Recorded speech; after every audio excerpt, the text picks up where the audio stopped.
It had been some time since Clarence the Green Engine had stolen Winston's passenger train. He'd been assigned a new crew since, to make sure that he would not misbehave, but he remained rude and confident as ever, and made whatever job he was assigned to very difficult, as he did not like shunting or pulling goods trains. Whenever he was allowed to pull a stopping passenger train, he grumbled dreadfully about it, as he wanted to pull the fast express trains, and he always liked things done his own way.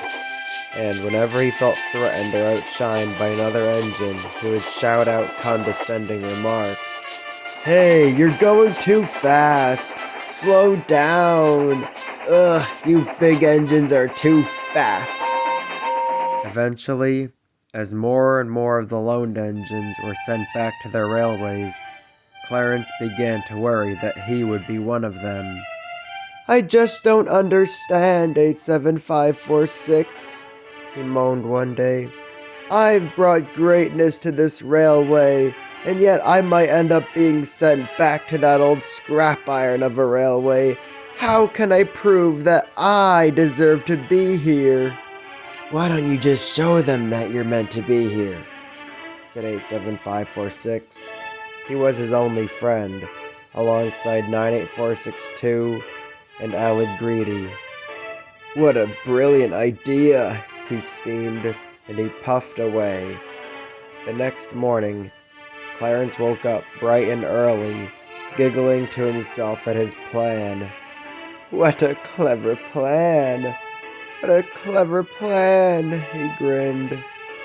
Clarence was resting in a siding when Thomas arrived shunting shining new coaches. "Hurry up with my coaches," he snobbishly said. "Coaches?" Thomas asked, confused. "No, you're due to pull a freight train today. Sir Topham Hatt's orders." "Ah, well then there must have been a change of plans. Sir Topham Hatt swept right by before you came and told me to tell you." Thomas knew all about Clarence's lying behavior. "Oh yeah? Right. I don't believe you." Clarence was furious, but he did his best to keep a straight face. "Then why am I up so early? Isn't it a tad odd for me to be up and about this early in the morning, "That is a bit odd," remarked Thomas. "There's a good lad," smirked Clarence. "Now off you go before you make me late. Chop, chop, get out of my way." Grrr. Thomas simply rolled his eyes and puffed away. "Huh, that was easier than I thought," smirked Clarence. "He's so gullible." So, when Clarence's driver and fireman returned, Clarence moved out of his siding and backed onto the express with a rude bump. "Oh, not so rough, not so rough," cried the coaches. "Come on now, don't be dramatic," he abusively said. The guard blew his whistle, and Clarence started, without even asking if the coaches were ready. He just jerked forwards as he moved onto the main line. "Come on, come on, come on, come on, come on," he puffed. "Ugh, we're coming, you wretched thing, we're coming!" A few moments later, Gordon arrived to collect the coaches for his express. But what he saw made him grind to a halt. A long and very dirty goods train. Gordon was surprised. "Thomas, that can't be right. You know I always pull the express. Why do you have out some very dirty trucks? And where's the express?" "It's switched." Thomas told him what Clarence had told him. "And so here are your trucks." Gordon was very cross. So was his driver.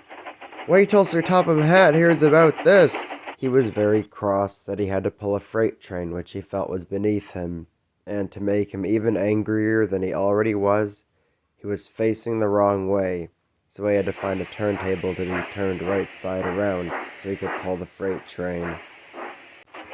Meanwhile, Clarence was flying down the line with the express. "What a clever plan! What a clever plan!" he giggled. But he soon stopped laughing when he reached the last station where a really firm figure was waiting for him. It was, of course, Sir Topham Hatt. "Clarence Reginald Thompson, what are you doing with the express, and why is Gordon pulling your goods train?" "Well, sir, Actually, I don't want to hear it. Meet me at the sheds." "Ugh, I knew this day would come," he moaned as he puffed sulkily away. But when he arrived at the sheds, he saw 3 angry faces glaring at him. They were, of course, Gordon, Edward, and Thomas. They did not look happy. Sir Topham Hatt looked pretty livid himself. "Clarence Reginald Thompson, you have caused nothing but trouble since you first arrived. You're rude, hard-headed, spoiled, selfish, and just downright disrespectful.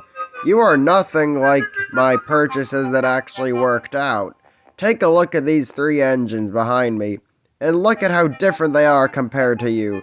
You are a wannabe express engine, but you're not an express engine. You're a rude, cocky goods engine. Take a look at Gordon, a real express engine. He can be quite pompous at times, but he's also very kind and gentle with the coaches, and he makes it easy to run a railway because of how fast and strong he is, pulling the express every day without fail. Edward is one of my first engines to arrive on this railway, and because of his age, engines like you like to pick on him. But does he care? No. He does his work no matter what. And I need that in an engine. And then there's Thomas. Although he arrived at the same time as Edward, he's clearly cheekier and has a lot to learn. But he doesn't let his cheekiness get in the way of being a really useful engine. Ah, Winston, perfect timing. I got you a long time ago as an experimental engine from the LYR.